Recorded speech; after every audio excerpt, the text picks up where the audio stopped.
se montrer à quelqu'un. C'est ce qu'il présente en premier. Parce que les accusations sont énormes contre nos vies. Vous n'avez aucune idée. Dans le livre de Exode 8, Dieu se révèle à Moïse et puis il dit, l'Éternel, Dieu miséricordieux. Moïse, je viens vers toi là, c'est la miséricorde. Miséricorde, c'est-à-dire, c'est la grâce où j'efface tes péchés. Et puis on ne les considère pas. Miséricordieux, compatissant.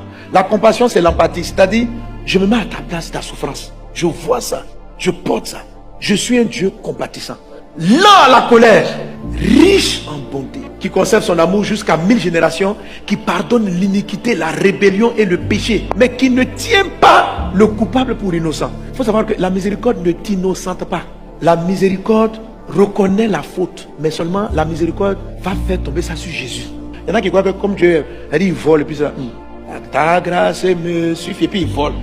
Ta grâce, tu mets une publicité, ta grâce me suffit. Tu mens, ta grâce, faut. Ça là, tu es en train de tester sa lenteur à la colère. Colère qui va venir sur toi là.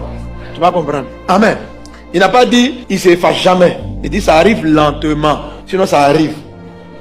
Qui ne tient pas le poids pour innocent et qui punit l'iniquité. Donc, Dieu punit l'iniquité des pères sur les enfants et sur les enfants des enfants jusqu'à la 3e et la 4e génération. 4 générations en arrière. Si une génération fait 60 ans, ça fait 60 multiplié par 4. Ça fait 240 ans. Donc, fait 2024 moins 240 ans. La Côte d'Ivoire n'était pas constituée. Amen. Il dit, il punit. C'est-à-dire qu'il y a des péchés que tu es en train d'être puni pour ton aïeul qui est mort en 1744. C'est-à-dire que tu te réveilles un matin, l'enfant est handicapé, tu ne sais pas que c'est. Tu dis, mais j'ai fait quoi? En fait, c'est la punition d'un péché de ton grand-père, de ton aïeul de 1744, dont tu ne connais ni le nom, le prénom, tu ne sais même pas qui il est. Ça, c'est la vérité. Alléluia. Mais les faveurs continuent jusqu'à 1000 générations. Je vous assure, pendant des années, je prie, j'ai dit, mon Dieu, montre-moi ta miséricorde. Et il me montrait, il dit, normalement là, vous êtes tous morts. Les péchés de vos parents sur 4 générations là. Même si j'ai augmenté les bénédictions là sur 1000 générations, toi-même il y a tes péchés.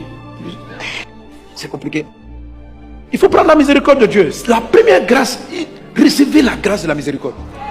Reçois la grâce de la miséricorde. Alléluia.